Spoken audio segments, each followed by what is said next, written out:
ಸಂದರ್ಭದಲ್ಲಿ ಸುಮಾರು ಈ ವರ್ಷದಲ್ಲಿ 52,009 ಕೋಟಿ ರೂಪಾಯಿ ನಾವು ನಿಗದಿಪಡಿಸಿದ್ವಿ. ಇಂಥ ಜನಪರವಾದಂಥ ಕಾರ್ಯಕ್ರಮಕ್ಕೆ ಅದು ಜನರಿಗೆ ಸರಿಯಾದ ರೀತಿಯಲ್ಲಿ ಮುಟ್ಟಬೇಕು ಅಂತಂದರೆ ಸಮಿತಿಗಳನ್ನ ನಾವು ಮಾಡಬೇಕು ಅಂತ ಉದ್ದೇಶಕ್ಕಾಗಿ ಮಾಡಿದ್ವಿ. ಅಧಿಕಾರಿಗಳು ಸಂಬಂಧ ಇಲ್ಲ ಅಂತೇಳಿ ಅಧಿಕಾರಿಗಳ ಮೇಲೆ ನಂಬಿಕೆ ಇದೆ. ಅಧಿಕಾರಿಗಳು ಇಒ ಆ್ಯಂಡ್ CEOs ಅವ್ರು ಜವಾಬ್ದಾರಿ ಆಗಿರ್ತಾರೆ, ಕಾರ್ಯದರ್ಶಿಗಳಾಗಿರ್ತಾರೆ. ಇಒ ತಾಲೂಕಾ ಮಟ್ಟದಲ್ಲಿ BBMP ಲೆವೆಲ್ನಲ್ಲಿ ಸಹಿತ ಅಧಿಕಾರಿಗಳೇ ಅದಕ್ಕೆ ಕಾರ್ಯದರ್ಶಿಗಳಾಗಿರ್ತಾರೆ. ಹಾಗಾಗಿ ಪರಿಶೀಲನೆ ಮಾಡ್ತಕ್ಕಂಥದ್ದು ಸರಿಯಾದ ರೀತಿಯಲ್ಲಿ 52,000 ಕೋಟಿ ಯಾವ ರೀತಿಯಾಗಿ ಜನರಿಗೆ ಮುಟ್ತಾ ಇದೆ ಅದರಲ್ಲಿರ್ತಕ್ಕಂಥ ಲೋಪದೋಷಗಳನ್ನು ಸರಿಪಡಿಸಲಿಕ್ಕೆ ಈ ಕಮಿಟಿಗಳನ್ನ ಮಾಡಿರ್ತಕ್ಕಂಥದ್ದು. ಅದರಿಂದ ಪ್ರತಿ ತಿಂಗಳ ಕಮಿಟಿ ಮೀಟಿಂಗ್ಗಳಾಗ್ತಾ ಇದೆ. ಎಲ್ಲೆಲ್ಲಿ ಜನರಿಗೆ ಏನಾದರೂ ಅದರಲ್ಲಿ ತೊಂದರೆ ಆದರೆ ತೊಂದರೆ ನಿವಾರಣೆ ಮಾಡಲಿಕ್ಕೆ ಈ ಕಮಿಟಿಗಳು ಪ್ರತ್ಯೇಕವಾಗಿ ಸರ್ಕಾರ ಬಡವರ ಪರವಾಗಿ ಹಾಕಿರ್ತಕ್ಕಂಥ ಈ ಕಾರ್ಯಕ್ರಮಗಳನ್ನು 100% ಜಾರಿಗೊಳಿಸಬೇಕು ಅನ್ನೋ ಉದ್ದೇಶದಿಂದ ಮಾಡಿರ್ತಕ್ಕಂಥದ್ದು. ರವಿ ಸಭಾಪತಿಗಳೇ, ನಾನು ರಾಜ್ಯ ಸರ್ಕಾರ ವಿವಿಧ ಮೂಲಗಳಿಂದ ಪಡೆದಿರ್ತಕ್ಕಂಥ ಸಾಲ ಎಷ್ಟು ಈ ಒಂದೂವರೆ ವರ್ಷದಲ್ಲಿ ಮತ್ತು ಅದಕ್ಕೆ ಅಸಲು ಮತ್ತು ಬಡ್ಡಿ ಎಷ್ಟು ಕಟ್ತಿದ್ದೀರಿ ಅಂತ ಅವ್ರಿಗೆ ಪ್ರಶ್ನೆ ಕೇಳಿದ್ದೆ. ಅವ್ರು ಕೊಟ್ಟಿರೋದು ಈ ಸರ್ಕಾರ ಬಂದ ಮೇಲೆ ಎರಡನೇ ಬಾರಿಗೆ ಸಿದ್ದರಾಮಯ್ಯನವರು ಮುಖ್ಯಮಂತ್ರಿ ಆದಮೇಲೆ 90,280 ಕೋಟಿ ರೂಪಾಯಿ ಆಂತರಿಕ ಮತ್ತು ಬಾಹ್ಯ ಮೂಲಗಳಿಂದ ಸಾಲ ಮಾಡಿದ್ದಾರೆ. ಬಡ್ಡಿ ಸೇರಿ 1,23,164 ಕೋಟಿ ಬಡ್ಡಿ ಕಟ್ತಾ ಇದ್ದಾರೆ. ಈಗ ಒಟ್ಟು ಸೇರಿ 1,24,164 ಕೋಟಿ. ಈ ರೀತಿ ಸಾಲದ ಪ್ರಮಾಣ ಏರಿಕೆ ಆದರೆ ನಮ್ಮ ರಾಜ್ಯ ಮುಂದೊಂದು ದಿನ ಸಾಲದ ಸುಳಿಗೆ ಸಿಲ್ಕೋದಿಲ್ವೇ?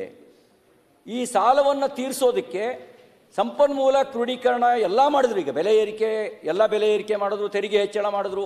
ಇಷ್ಟೆಲ್ಲ ಮಾಡಿದ ಮೇಲೂ ಕೂಡ ಇನ್ಫ್ರಾಸ್ಟ್ರಕ್ಚರಿಗೆ ಎಷ್ಟು ವೆಚ್ಚ ಮಾಡಿದ್ದಾರೆ? ಮತ್ತು ಈ ಸಾಲ ತೀರಿಸೋದಕ್ಕೆ ಇವರಕ್ಕೆ ಪರ್ಯಾಯ ಮಾರ್ಗ ಏನಿದೆ? ಒಟ್ಟು ಸಾಲ ಎಷ್ಟಾಗಿದೆ? ಇದುವರೆಗಿನ ಒಟ್ಟು ನಮ್ಮ ರಾಜ್ಯದ ಮೇಲೆ ಇರುವಂಥ ಸಾಲ ಎಷ್ಟು? ಹೊಸದಾಗಿ ಮಾಡಿರೋ ಸಾಲ ಕೊಟ್ಟಿದ್ದಾರೆ. ಈಗ ಒಟ್ಟು ಸಾಲ ಎಷ್ಟು?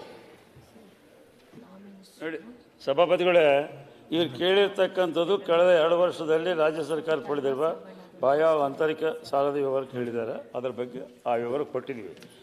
ಆದ ನಂತರ ಈ ಸಾಲಕ್ಕೆ ನಾವು ಏನು ಈಗ ಬಡ್ಡಿ ಕಟ್ತಾ ಇದ್ದೀವಿ, ಈಗ ಮಾಡಿರ್ತಕ್ಕಂಥ ಸಾಲಕ್ಕೆ ಬಡ್ಡಿ ಅಲ್ಲ, ಹಿಂದಿನ ವರ್ಷಗಳಿಂದ ಬಂದಿರತಕ್ಕಂಥ ಸಾಲಕ್ಕೆ ಬಡ್ಡಿ ಕಟ್ತಾ ಇದ್ದೀವಿ. ಈಗ ನಾವು ಈ ಇನ್ಸ್ಟಾಲ್ಮೆಂಟ್ಸ್ ಇನ್ನೂ ಬಂದಿಲ್ಲ. ಈಗ ಹೋದ ವರ್ಷ ಈ ವರ್ಷ ತೆಗೆದುಕೊಂಡಿದ್ವಿ. ಹಿಂದೆ ತೊಗೊಂಡಿರ್ತಕ್ಕಂಥ ಸಾಲಕ್ಕೆ ನಾವು ಬಡ್ಡಿ ಕಟ್ತಾ ಇದ್ದೀವಿ.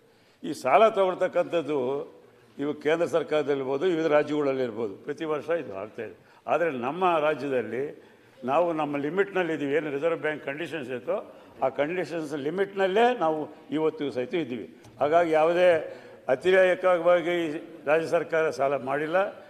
ಪ್ರತಿ ದೇಶದಲ್ಲಿರ್ತಕ್ಕಂಥ ಕೇಂದ್ರ ಸರ್ಕಾರ ಮತ್ತು ರಾಜ್ಯ ಸರ್ಕಾರಗಳು ಯಾವ ರೀತಿಯಾಗಿರ್ತಾವೋ ಅದಕ್ಕನ್ನ ಹೆಚ್ಚಿನ ರೀತಿಯಲ್ಲಿ ಕರ್ನಾಟಕದಲ್ಲಿ ವಿತಿನ್ ದಿ ಲಿಮಿಟ್ಸ್ನಲ್ಲಿ ನಾವು ಸಾಲ ಮಾಡಿರ್ತಕ್ಕಂಥದ್ದು. ಸಾಲ ಮಾಡಿದ ನಂತರನೂ ಕೂಡ ವಿವಿಧ ಯೋಜನೆಗಳಿಗೆ ಕೊಡಬೇಕಾಗಿರ್ತಕ್ಕಂಥ ಬಾಕಿ, ಹಳೆ ಬಿಲ್ಗಳ ಬಾಕಿ, ಇದೆಲ್ಲ ಸೇರಿದ್ರೆ ಲಕ್ಷಾಂತರ ಕೋಟಿ ರೂಪಾಯಿ ಆಗುತ್ತೆ.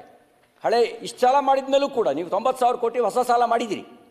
ಹೊಸ ಸಾಲ ಮಾಡಿದ ನಂತರ ಹಳೆ ಬಿಲ್ಲನ್ನೂ ಕೊಟ್ಟಿಲ್ಲ, ಹಳೆ ಯೋಜನೆಗಳಿಗೂ ಅನುದಾನ ಬಿಡುಗಡೆ ಮಾಡಿಲ್ಲ.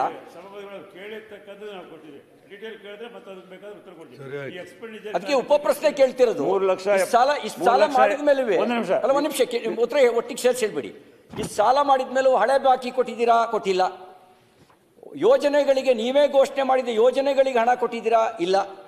ವಿವಿಧ ನಿಗಮಗಳು ಅವರಿಗೆ ಕೊಡಬೇಕಾದಂಥ ಸ್ಕೀಮ್ ಏನು ಕೊಡ್ತಿದ್ರಿ ಅದನ್ನು ಕಡಿತಗೊಳಿಸಿದಿರಿ. ಅದೆಲ್ಲ ಕಡಿತಗೊಳಿಸಿದ ನಂತರನೂ ಕೂಡ ಸಾಲ ಹೆಚ್ಚಾಗ್ತಾ ಇದೆ.